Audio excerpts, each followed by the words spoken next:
Welcome, welcome, welcome. How you doing? Welcome to Youth Central Sports. And man, I got some beef. I'm happy that I got Vince Carter with me tonight. Again, welcome to Youth Central Sports. I'm Charles Morse, where we come to you every Wednesday at 11 p.m. our time. But here is Mr. Vince Carter. How you doing, Mr. Carter? Doing well, Charles. Yeah. Trying to stay warm up here in the fine volunteer state of Tennessee, but all is well. Yeah. Well, listen, there's quite a few things that I want to talk about. But first of all, how's the weather up there? It's cold. It's cold. We've actually warmed up for a couple of days. We got up in the 50s, and so we're real excited. But we're on our way back down. Tomorrow, I think we're going to hit 65 and up until around maybe 1 o'clock in the afternoon, and then we'll start falling down, and we'll be around in the 30s that night.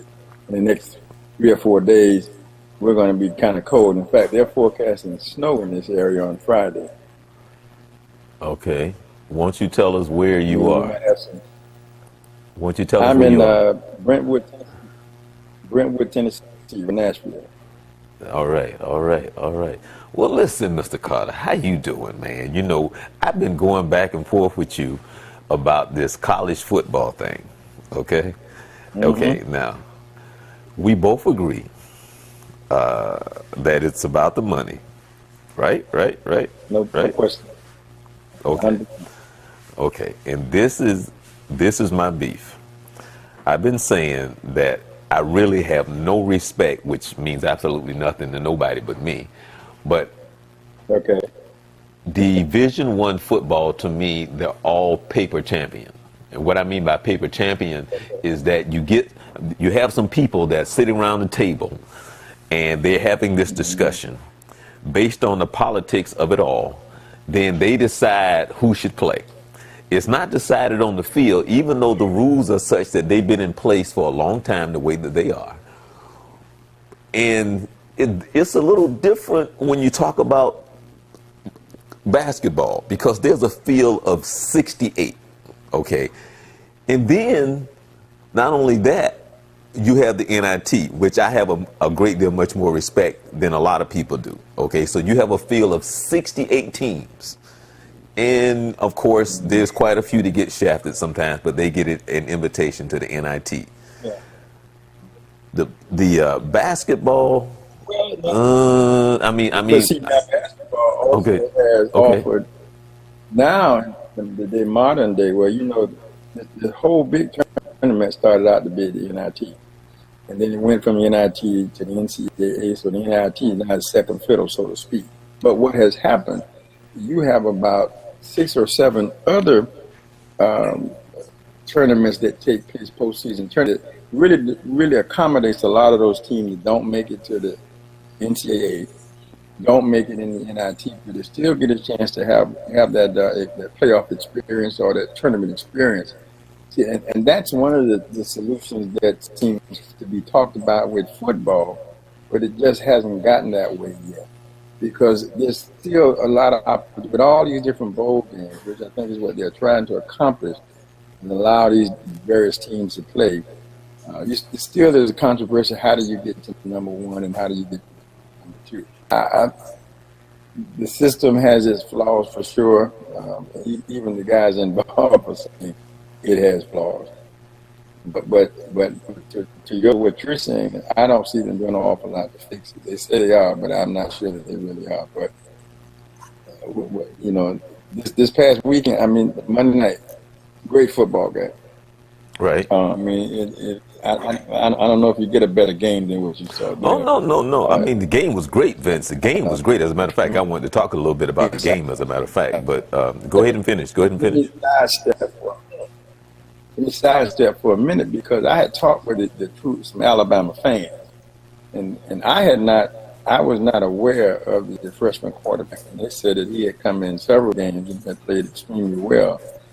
And obviously, this young kid, I mean, he came in and put this thing over the top. So there's the entertainment value of the product that they're trying to sell. And as long as it's gonna be like that, it's gonna be a hard sell. I mean, the point is, somebody gets shafted no matter what. Ohio State got rocked in their jaw about they think they should have been involved. And then, of course, you have the real national champion, UCF Knights, undefeated. They're saying that they just played for the second and third place in the national championship. So it just depends on what side of the fence you're sitting on, what perspective you have as to what just took place this past Monday evening. But I mean, just like for an example, I was talking with France, for example, and I said something, and when I told her, I said, well, UCF is undefeated, and they're playing the team that beat the both teams that are playing for the championship. And she said, well, I don't know much about sports, but that don't sound right. I was like, yeah. But my whole point, I'm kind of skipping over some stuff, but I'm going to go back to it. But let's talk about the game for a second. So it was a great game, And I want to ask you a question, Morse. I want to ask you a question, because you played football and you played it on a very high level. Right.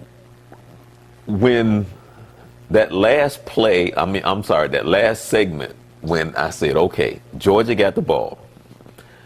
If this quarterback is a player, he's going to put them in position to either kick a field goal or he's going to score a touchdown. If he's a player, if he's a gamer, because it was there. In that last pass that he threw on third down, he threw it to the left. And I'm sitting there and I'm going, wow, because and I'm not necessarily blaming him, but I'm saying if you have a playmaker, if you have a player that is a true player, more than likely he's going to come through. So in a scenario like that, because it wasn't really that much pressure in the sense that pressure that he was under, but help me to understand, and not that you may have played quarterback, but on that level, in that situation, how you don't make plays, Vince, how you don't make plays. Help me to understand.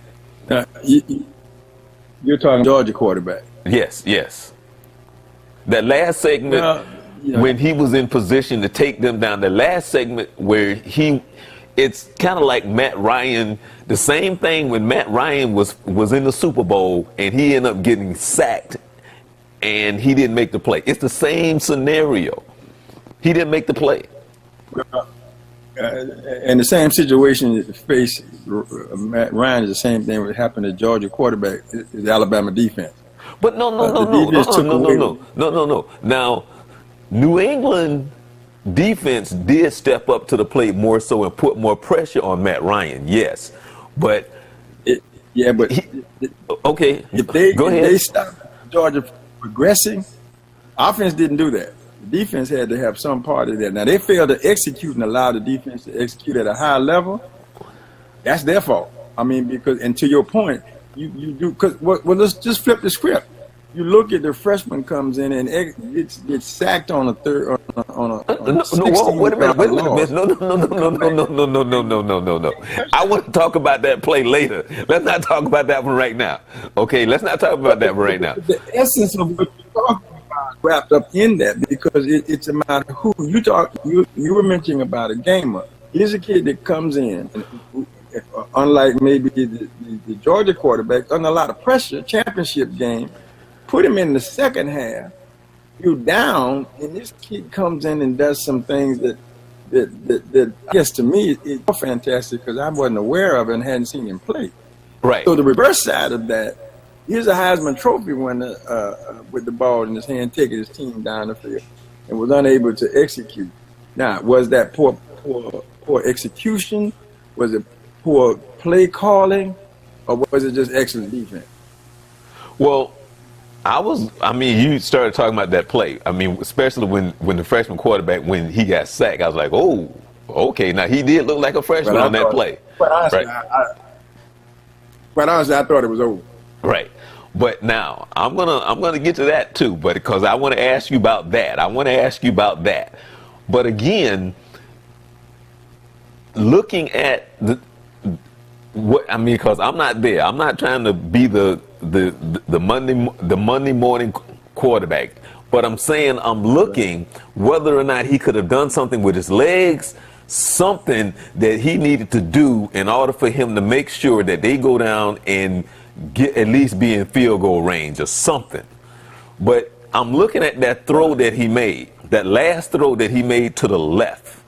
And I'm looking and I'm like, he wasn't in when he threw the ball, and I'm not necessarily talking about the defense. I'm talking about the decision where he decided to go, and he wasn't under pressure, and that ball was not, in the sense I thought, was catchable, or where it should have been, or where he was placing the ball. And I'm talking about the decision where he threw and where he threw under those scenarios. That's what I'm trying to get to.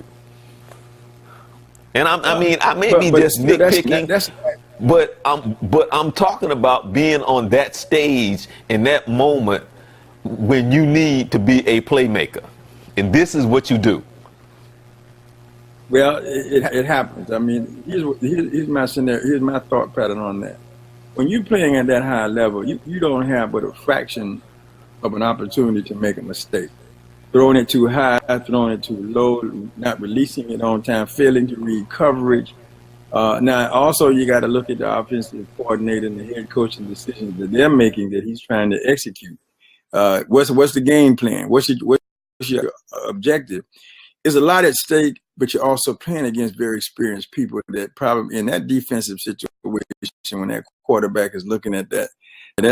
I've heard them say so many times, it looks like one thing and then all of a sudden changes to something else, especially the teams that do very good on the defensive side.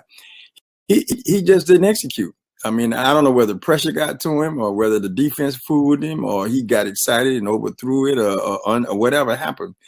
You are right. You expect him. That's my starting quarterback. He's gotten me this far. I expect from him in this situation to be able to deliver. But on the other side of the ball, that's my defensive team. I expect them to be able to deliver too, to get the ball back to the offense. And however I get that done, a turnover, a change of downs, a bad execution on the offensive side, they gave them another chance that they should not. If Georgia had been successful, it should not have been an opportunity for Alabama to get it. And you can't give teams second and third chances like that. Because Alabama missed some field goals and extra points, and then they still come out and win this thing. We take it to overtime. You can't do that against even teams that, and I say this with all respect, any team, anywhere, any level. But if you allow them, if you got Division I against Division II and you fail to execute at Division I level, Division II will win if they go out and execute. And you just kept giving it back to them. You kept giving it back to them. You got to know that these are former national champion, a really high-ranking team, well coached. You know they're gonna figure it out. I mean, it's just inevitable for it to happen. And then one of the comments that were made, that's why you got a student and that's why you got a teacher. Well, because of how they're prepared to play.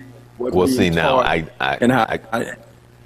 got much respect for Alabama because in that second half, man, even the running back, he was saying, give me the ball and get out of the way, because they showed a lot of heart and determination. I'm not necessarily an Alabama fan, but I recognize game when I see game.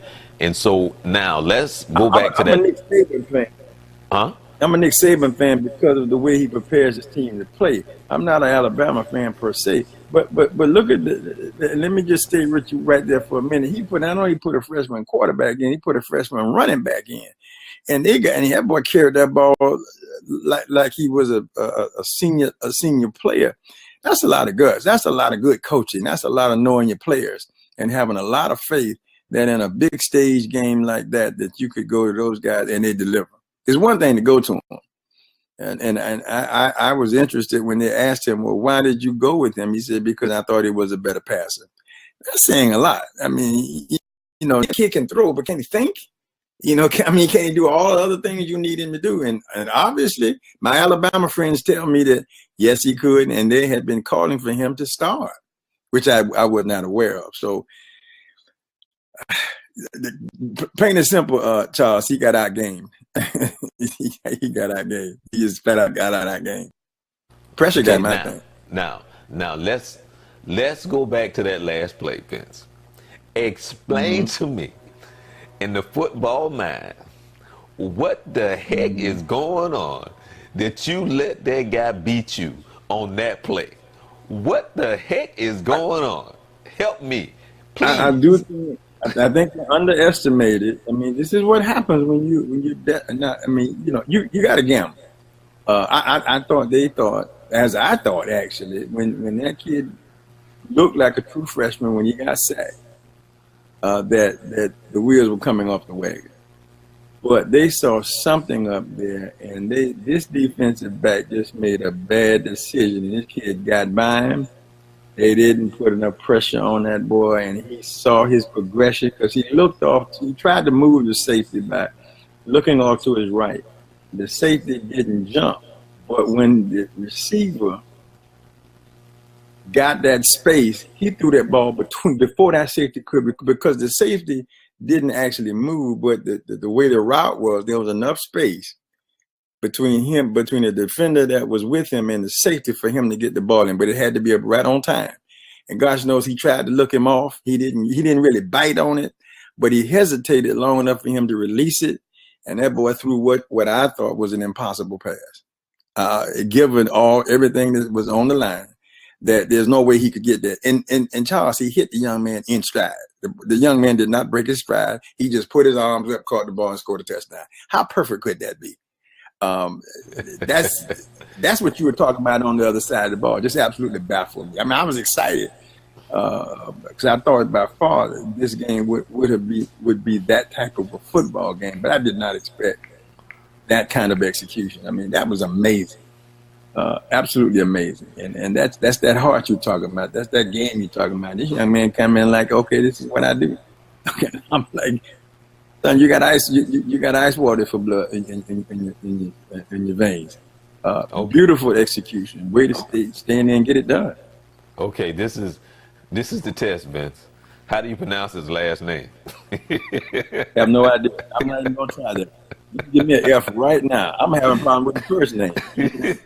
I call him quarterback. I call him quarterback. That's all.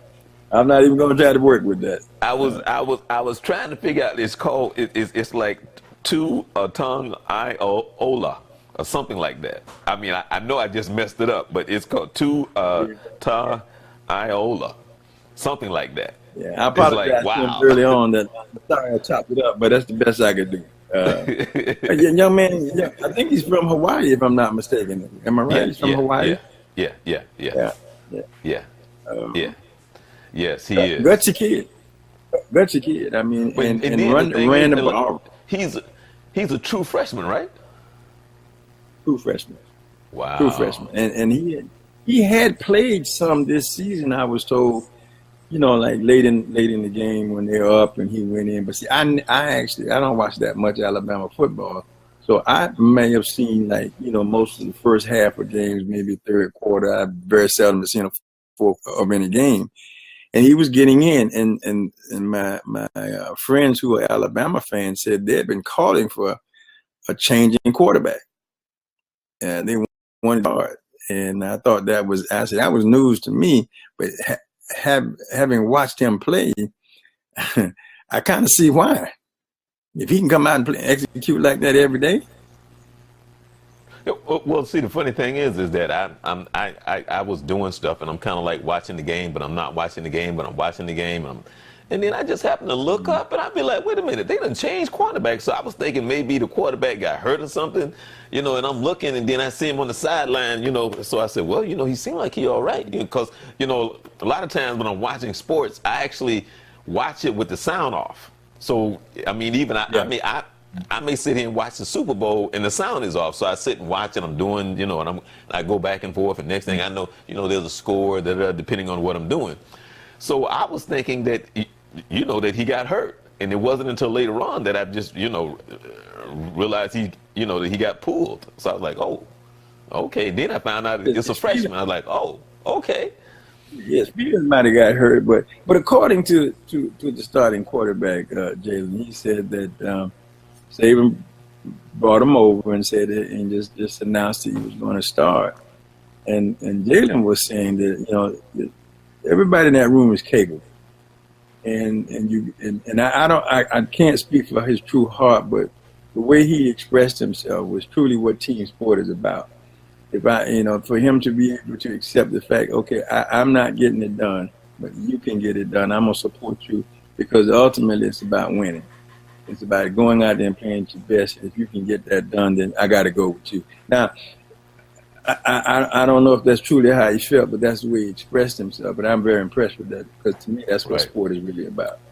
That's what sport is really about. And for him to be able, now, I would dare say without a shadow of a doubt, he was disappointed that he wasn't able to get it done, of course. But to be the man to say that, okay, I can't, but you can. I'm gonna support you, because ultimately I want to win. And I think that's it. Now, I'm hearing, rumor has it, and I don't know if it's true or not, is that now Jalen Hurts is talking about transferring from Alabama to go to another school. And I just can't see, why would you do that? Why would you go, be prepared to compete this spring for the position? You're the starting quarterback. I heard that one of the, and I don't know, and I just heard Georgia quarterback. And I don't know if it was a starting quarterback, but I know one of their quarterbacks is transferring to Washington.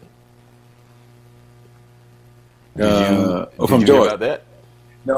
No, I had not heard that. They got a quarterback, and because when I heard it, and I'm trying to remember, because I don't remember the quarterback's name from Georgia, but I know a Georgia quarterback is transferring to Washington, and there is a player from like Mississippi State or somewhere coming to UCF. There's a player that's transferring to UCF, which brings me to UCF. Okay, and I know you didn't hear about this, but Dan Lebatard, who is a big guy, talk radio for ESPN, right? Dan Lebatard. Remember I was telling you about the guy that he has a show on, and he's there with his father. Yeah. You remember I was telling you? Oh, okay. Well, in addition to that show, there's his show is on ESPN radio around 10 noonish time. Okay, very very good ratings. He's out of Miami. He's a big Miami Hurricane fan.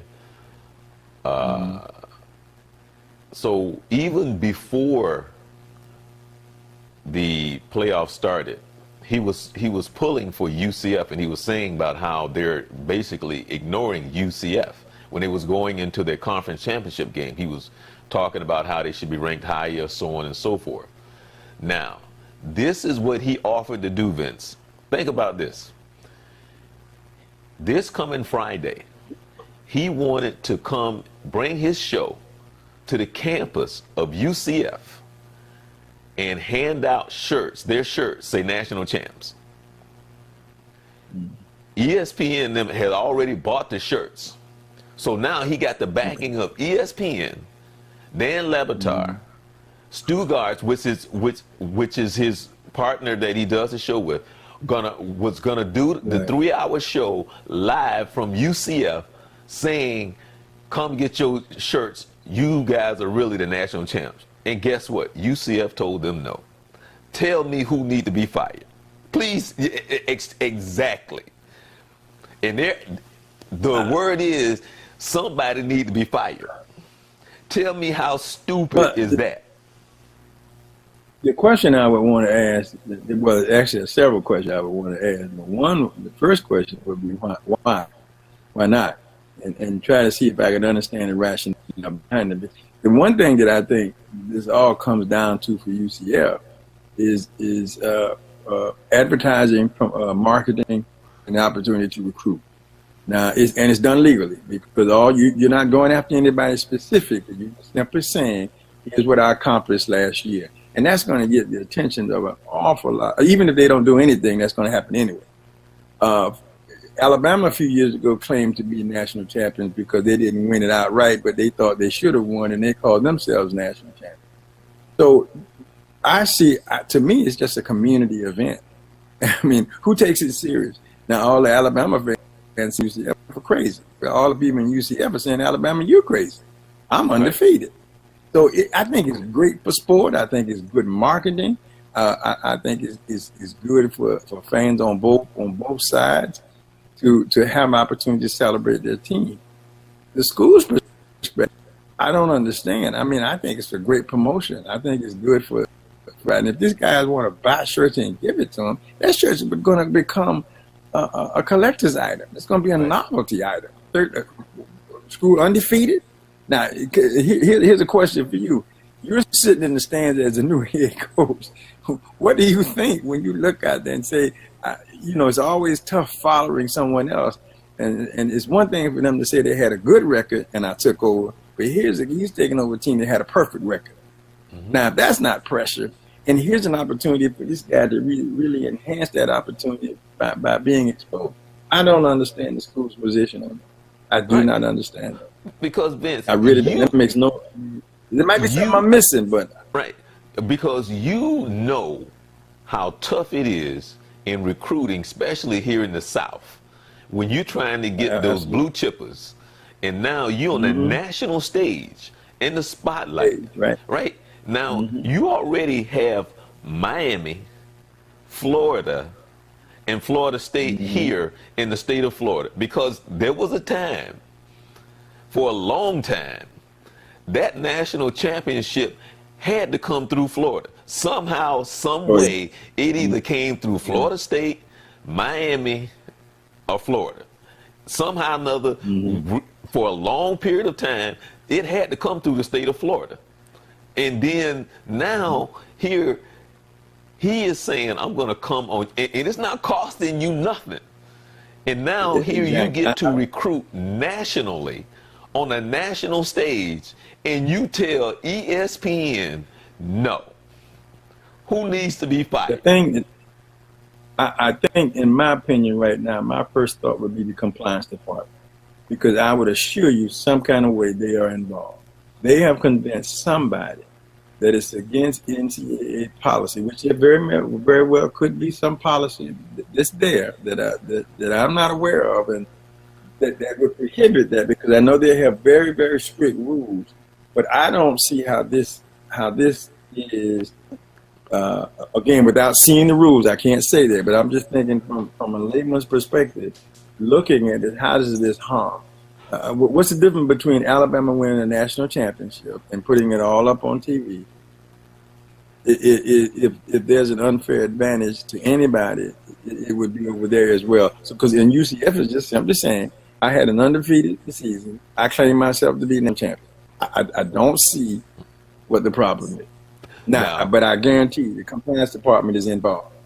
But see, the funny thing is, first of all, I mean, you got ESPN involved. You got Dan Levitar involved. I mean, that's enough said right there. But then, let me tell you what they did.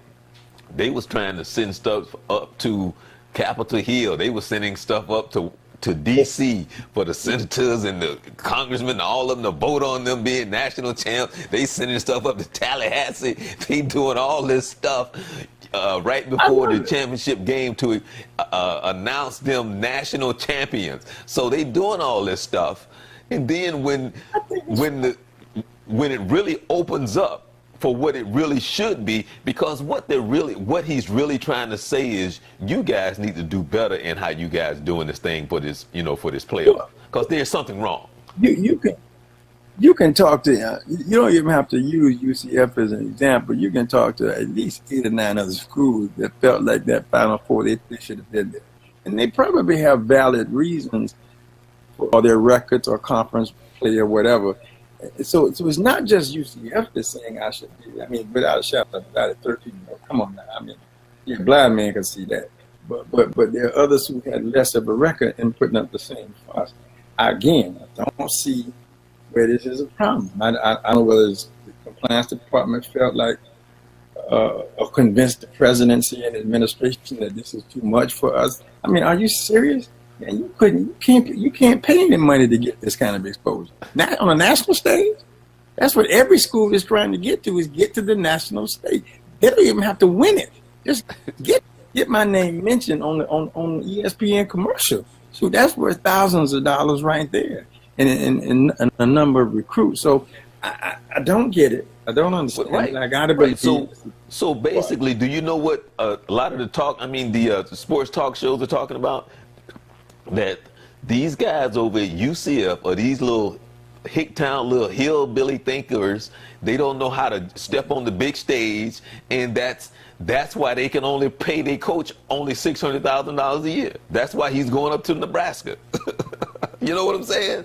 So it's just like they're saying that you guys, and when I say you guys, they're saying you guys at UCF think like a bunch of little backwoods, you know what, and you can't step out of your own way to step up to the big time because you got such small ways of thinking. You know, it's like, how do you turn that down? It's crazy. Well, but I'd love to hear the rationale behind it. I would love to hear somebody from that decision explain to me how you got to that. Because they may have a valid point that I don't understand, and maybe many of us don't understand. But right now, looking at that from the outside, I don't understand it right now. I really don't.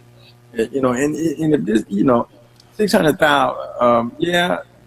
I mean, gosh, I guess you could get a candy bar at 600 grand. But you know, but I mean, you can hire me for less than that, and I'm fine. But you guys, if you're gonna get on the big stage, you're gonna have to get on the big stage. You can't get up there with one foot. You got to put both feet on the big stage. Well, that's so why. So they open themselves. Look at this though, Charles. They open themselves up for an awful lot of unnecessary criticism. And rather this now being a celebration, now you're turning this thing in and you're getting poked at. You know, you're getting people challenging your intellectual competency, not saying how stupid could you be. Yeah. When people could have just been saying, you know what, I appreciate UCF. In fact, I side with UCF. Yeah, you guys should be national, and turning it into a very positive thing. But now, but I mean, you know, any marketing is better than no marketing at all, even if it's bad marketing. But and actually, Vince, no, actually, if I had known that you wanted a shirt, honestly, because I was driving home, right? And I heard them on the radio. That's when I heard them talking about the fact that they turned ESPN down. So they was having a really big block party there on Church Street. So they was telling the people to come down. ESPN radio was there and all of them, and they were just talking about how now they're giving away the shirts, right? So now they're telling, okay, well, it was supposed to start around 6:30, 7 o'clock. So at that time, it was around 5 o'clock. They're saying, we're here, stop by and pick up your shirt. So, you know, I got on I-4 and I like, you know, maybe I should go get a shirt. Then I got almost halfway there, and then I turned around, and by the time I turned around and started headed back, they said that the line was like blocks long, that people were standing in line, and they're like, we can't even see the end of the line for these people coming here to get these shirts. You know, so I'm like, wow. But then if I had known you had won a shirt, I would have went and stood in line for a brother. I'm looking at this thing as being a novelty item. I guarantee you, in another week or so, you're gonna see them on these shopping networks, eBay and places that people are gonna sell them because people buy. You know, I just think it would have been a great thing to have, just from the novelty of it all. You know, a 13-0 team playing at such a high level, beating the two teams that play for the national championship. I mean, that's something you put in a book somewhere. But I don't understand the decision. I mean, again, being a layman on the outside, I think somebody needs to have their head examined. Okay. All right. Well, we might come back to that, but tell me what you got going. I mean, tell me your thoughts on what's going on in the NFL. Well, before we talk about the playoffs and we talk about coaches, your boy Chucky Gruden, 10-year contract, $100 million. Vince? And I did read that, but more importantly than that, which I think is a heck of a salary, they give him part ownership of the team. So that $100 million is nothing because he's got more than that. Now, I think, you know, again, I'm amazed. Now, one thing I give him credit for, he is spending a lot of time assembling one heck of a staff. He's touched the Cowboys, he's touched the Texans, he's touched a lot of different teams, pulling out guys. A lot of people want to go coach with him. I don't know that I realize he's a heck of a coach. I just don't know if he's worth that kind of money, if he brings that kind of magic. to a team. But if the consumer will pay it, then we go for it. So I'm excited to see how it works out for him. I do think he's a good coach.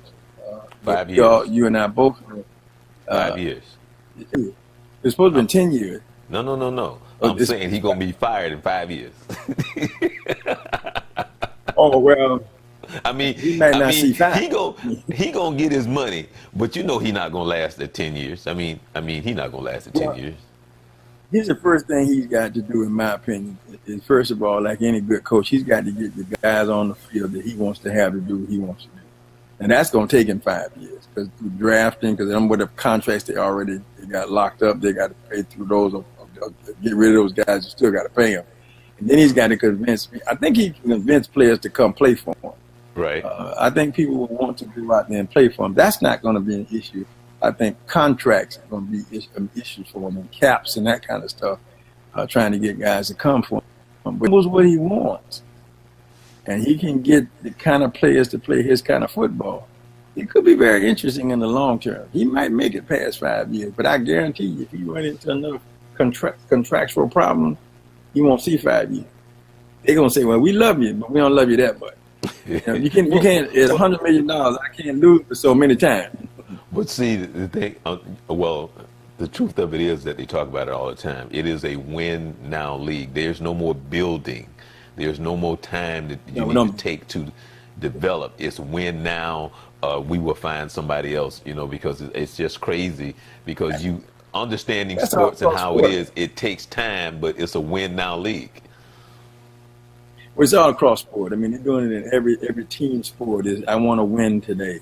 And I know, and you know, and I think people who know anything about team sport, that's a very unusual situation that you can do it that quickly. Now, even UCF, it took him 2 years under his leadership to get that. And he probably inherited some talent, but it took him 2 years to put it all together. So that now attitude is through trade. Let me cheat my way and get veteran players or this, that, and the other, rather than building teams. Now, I think they call that building a team, but that's not what I call building a team. That's taking those hard knocks and staying with guys and helping them mature and become the player that you want them to play based on their skill level, and then get them to play as a team, and then we go out and we compete. That's kind of what Belichick has done. Although I'm not a New England fan. It's kind of their theory. They take that guy you don't want. Jimmy Johnson was like that. Give me the one you don't want. I'll make him into a superstar, because they want to take the time to put the time in to help these guys grow into their skills.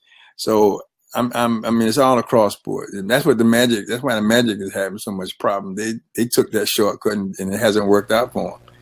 And, every 2 or 3 years you trading players, and every year you get a new coach.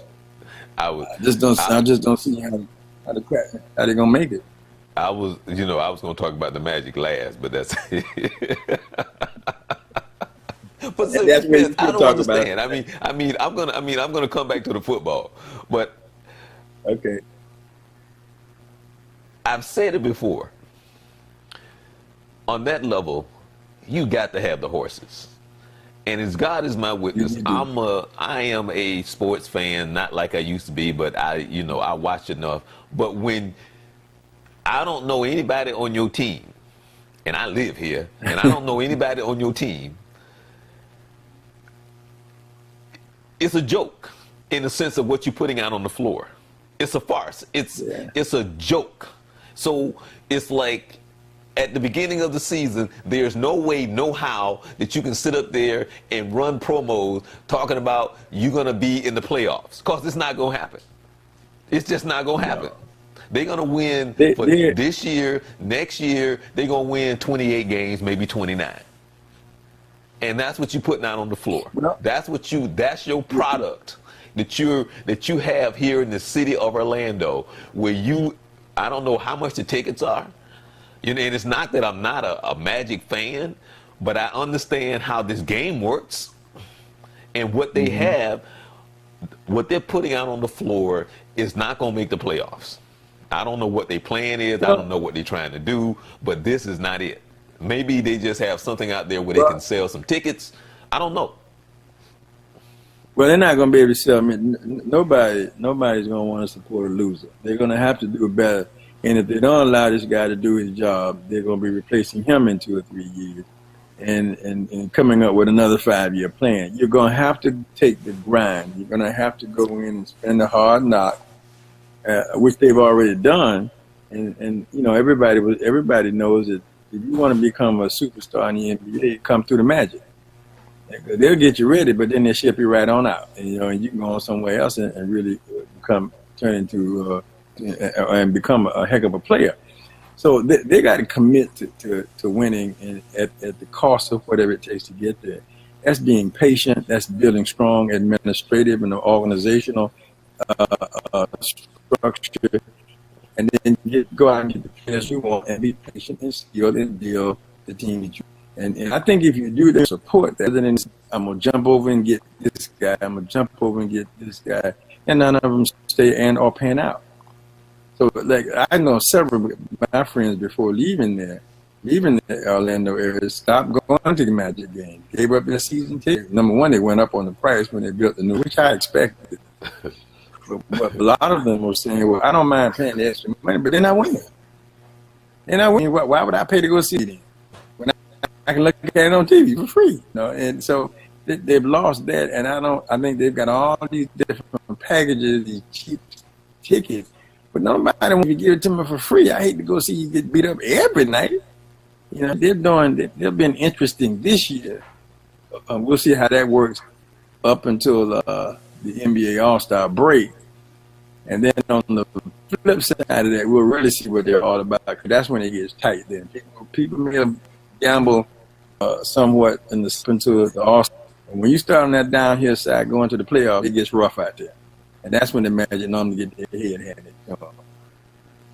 Wow. They get beat up real bad on that second half, you know, at the All-Star break. So it's to be seen. But you are right that the number of people that they're just getting rid of because they can't win in a season or a season and a half or whatever, they just find people like I know it's a money game. I know it costs me money to lose, but somewhere in there, you got to put an investment in what you're doing. Okay. Now, let's go back to the playoff in the NFL. Who you got this coming weekend? You know, Jacksonville is playing, you know, Pittsburgh. And I think that Bortles, I think he had more yards on the ground than he had thrown in the air. So, you know, that's not going to work against Pittsburgh, that's for sure. You know, and they're saying this might be his last year. There is some conversation because he's spurted a lot. He's had a good game here, then had a bad game over here. Then he even shows that in his games. One day or one series of plays, he looks like he's an exceptional quarterback. And come at the next series, he act like he's never seen football before. So he's got the word I'm hearing. He's got to become more consistent. He's got to do it real quick because they're reaching that point. Like, okay, now listen, we've been with you for a while. Now, if they can do well, this may take some pressure off them. Big assignment going against the Pittsburgh, going against the Steelers. That's going to be tough. And so I'm pushing, but I don't. I think in my mind, now I'm not saying they can't do it, but in my mind, I think it's Pittsburgh. Vince, I wanted to ask you this. Kansas City started off the season, man. They looked like Super Bowl champions, man. They went into New England. They did. I saw them play like maybe the third, fourth game of the season, and I'm saying, man, this team, man, this team looked like it's loaded on both sides. It looks like they got the complete package, and they end up looking like sure did. I don't even know how to describe them. You know. It's just amazing how you could be there, and then all of a sudden, and then I don't know. I mean, it's just weird to me. You know. Andy Reid is good. He's a good coach without a and he put a heck of a team. He had them rolling. I do think injury played a small part in their tumbling, But and then I don't know whether they just couldn't overcome some of the injuries, maybe, or they just couldn't get their mind back right because they just started. I think they lost that. I saw them lose their first loss in the season, and then after that, I was playing one more time, and you could see where the wheels were starting to come off the wagon. They're the same team, so I don't know whether injury played a good part, and they lost confidence or what. But it was just, and it just kept sliding. They couldn't stop it from sliding. They just could not bring it to it. I was shocked by that because I was sure they would be involved. Right, because I just knew they was going to be going to New England, and I just knew they was going to give New England a run for their money, especially based on how they played them early in the season. I'm like, man, I can't wait for this game, and I'm like, whoa. And I don't know I don't know. I really haven't watched Tennessee, but what you think about Tennessee going up there to New England?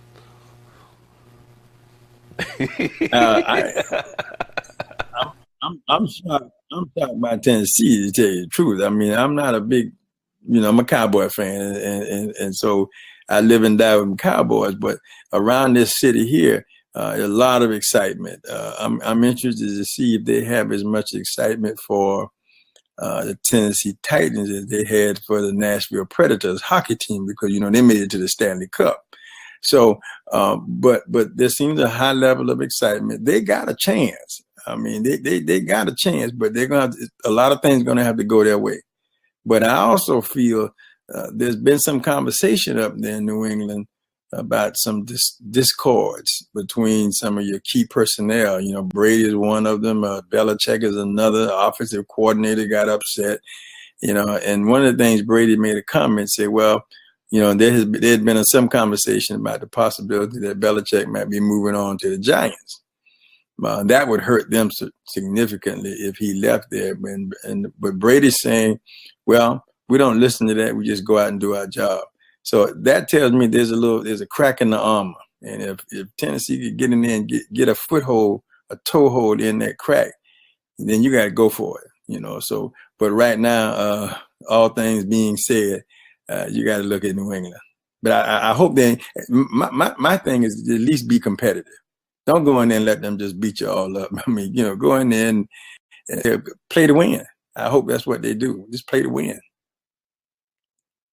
Don't play to be in the play-in.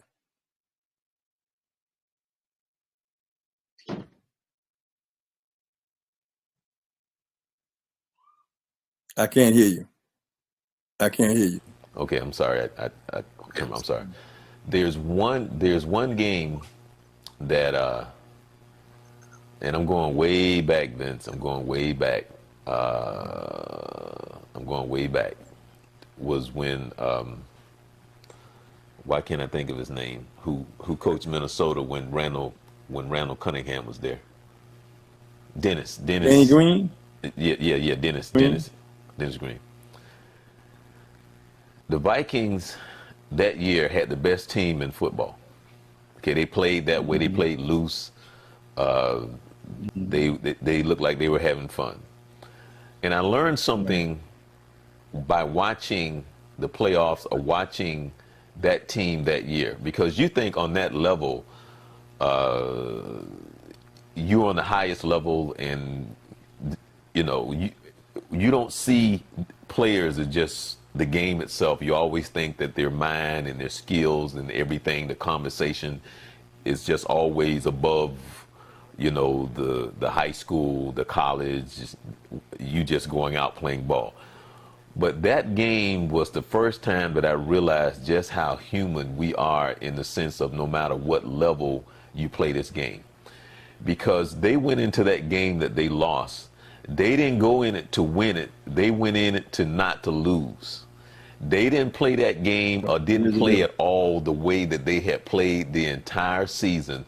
And what you saw was a tight team. The mindset is, let's not do all the things that we have done all season long. Let's just try not to lose this game.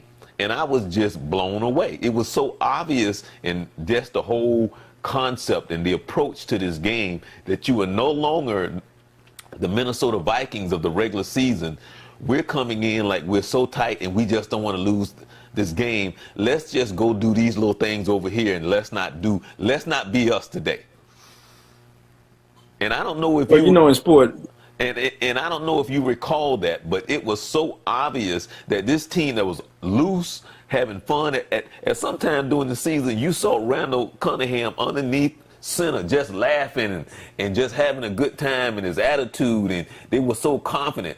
But that game that Dennis Green coached, it was like Pop Warner coach just came up and said, you know what, we just got to try to survive this game. well, I think obviously you're going to place blame on the coach. The coach has to get the team prepared to play, and he's got to do whatever he thinks he can to get his team in the right frame of mind, get the scheme together, give them the confidence to go out and prepare that game. So the first order of business, if you're analyzing this, you got to say it was Dennis Green's fault. Reality says it may not have been Dennis Green's fault. It could have been overconfidence on their side, or that fear factor got into them that we've never been here. We want to get there so bad. Let's just play not to lose, which means you're taking the edge off. Right. Yeah, you're not who you are, and you're just trying to get there. And I mean, you know, they would blame the coach, but a lot of times that's the players. He's giving them the game plan. He's trying to give them the confidence to go out and play that game at that level. But then as you talk about, the human factor comes in, the fear. And I can tell you this, they can be rolling along 10, 12 points up, 16 points up, and all of a sudden that game gets tight and their personalities get tight. They start thinking, oh, my God, I'm getting ready to lose. I'm going to protect this by playing not to lose as opposed to playing to win. And I think that would be a classic scenario that you just described, is that the pressure got to him. You know, I'm in this situation where it looks like I'm going to lose, so I'm gonna protect that by playing not to lose and forgot to play to win. You know, and I'm sure Dennis Green would tell you if he could, they were prepared to win. They were preparing to win, but that human factor kicks in. They get out there, and it can happen in a series. You know, we run our top 3-4 plays and we don't get anything. Automatically, there's a psychological effect about what we're doing, but you've been trained not to think that way. The human factor kicks in, and boy, I'm telling you, once it kicks in, it's over. It's over. So, as you say, we've seen that before, and I dare say we're going to see it again. We're going to see it happen again. All right. Now, what do you think of the Philly Atlanta game? I think that's probably would be one of the most intriguing games, because you know the season that Philly has had. You know, they lost their quarterback, but the quarterback that's playing, I think it's Foles, that he has been a starter, and now Atlanta, who's trying to make it back to the Super Bowl. I'm a little biased. Okay. I'm a little biased because Philadelphia comes out of the same Cowboys, and since my Cowboys aren't playing with brands, I'm not Philadelphia. So by default, I'm a Falcon fan. I'm a Falcon fan, and I'm gonna go with karma. I'm gonna go with karma, so that karma will be working on the behalf of the Falcon, because I think they get a second chance, and then they're gonna try to make the most of it. I mean, you can't ignore what Philly has done, but they lost the head of that snake. That quarterback is gone. That veteran that got you down there, that's a major loss. And I mean, the guy coming in is doing well, but still, you don't have that guy who's your pressure situation, the one who got you through the thick and the thin. But Atlanta has been there. They've suffered that major heart loss, and demoralized. And they can be well prepared to move forward, but they're going to have to beat Philly. They're not going to lay down. They're going to have to beat Philly. But so I'm rooting for them that they'll get that done. Send them on back home so we can scrimmage with the Cowboys over the weekend. So the next weekend we can have a little scrimmage game together. But I think it'll be it. Well, I'm gonna skip ahead. more than likely that Pittsburgh would probably be playing New England. That game that they played a few weeks ago, I think they gave that game away up there in Right. New England. How you see that matchup? I miss those games, but just going by the history of between the two teams, and to be quite honest with you, I kind of like the Steelers. I kind of like the Steelers because the Steelers can, if they can come and play Steeler football, they can really get after. Because that's one of the things that hurts the teams playing the Patriots. You got to get their quarterback on the move. He has too much time to sit there and pick you apart. They got to put some pressure on. And I think Pittsburgh has the opportunity to do that. They're going to have to execute, though. They ain't coming there wanting to win. They have to come in and get out there and play. So I would go with Pittsburgh, just because everybody else going with New England. So I'm gonna join the Steeler Nation that weekend and go with them on that. You think they've been talking about Eli Manning as if though he has nothing left in the tank. The Giants was just a bad team all around this year, and then they're talking now about Eli has nothing left. What you think? I mean, it's obvious that when you don't have an offensive line, so on and so forth, the defense is bad, it will affect his play. But him saying that he feels he got a couple more years left. I actually believe he may have that. I think obviously they're gonna have to shore up the line for him, and I think I think he could play 2 more years in the right situation. You get the right players around him, I think he could be a dangerous quarterback. He could be a highly effective quarterback. But under the current conditions, and if they're going to put a lot of young players around him and stuff, guys still trying to learn how to get it done, he's not going to have any success. They replaced him 1 week and put another guy in thinking he would do better, and then he ended up having to go right back to Eli. So I think he just doesn't have anything to work with. He doesn't have enough to work with. Right. And they've got to shore up the football team, especially on the offensive side, if they want him to be effective. I still think he has something else. He's not Peyton Manning now, but he is highly efficient, highly efficient, good football IQ. And if he was out there and he was the only thing I could get, I'd be okay taking him. Okay. Now we're going to end on your favorite guy. I'm going to ask you a question about your favorite guy tonight. Okay. And this is my question. Why the heck do we care about what LeVar Ball says? Why? Now, I'm going to answer this with as much intelligence that I can muster up. I do not know, because I am not interested in the least bit about anything that he says and or does. I don't know what the fascination is. At first, I thought they were laughing at him. Then I thought they were laughing. No, I thought they were laughing with him. Then I found out they were laughing at him. Now I don't know what they're doing, because he's not making any. He's not newsworthy. Nothing he's doing, in my opinion. Right. In my opinion, I want to make sure I say that. In my opinion, it's newsworthy. He just running his mouth just to be running it, and I'm so disappointed that we follow that. That all the good things that are happening out there, that athletes and teams are doing, that we choose that to be news. I just don't get that, and he doesn't. He brings nothing to the table. Right. I mean, seriously. I mean, Vince, I worked in news. I worked in news for a long time, and I get what's. I mean, I worked in news for a long time. Right. Okay. So sometimes it's so frustrating, because I can tell when it's a slow news day. I can look and I can see what they're doing. I'll be like, okay, the day is, whether it's sports or news in general, and I can be like, oh, okay, there's really not that much going on today, based on the coverage and what they do in the stories that they, because honestly, I've worked in news for a very long time, so I probably look at it a little differently than most people, and there's nothing that comes out his mouth where you go, okay, because you understand what he is.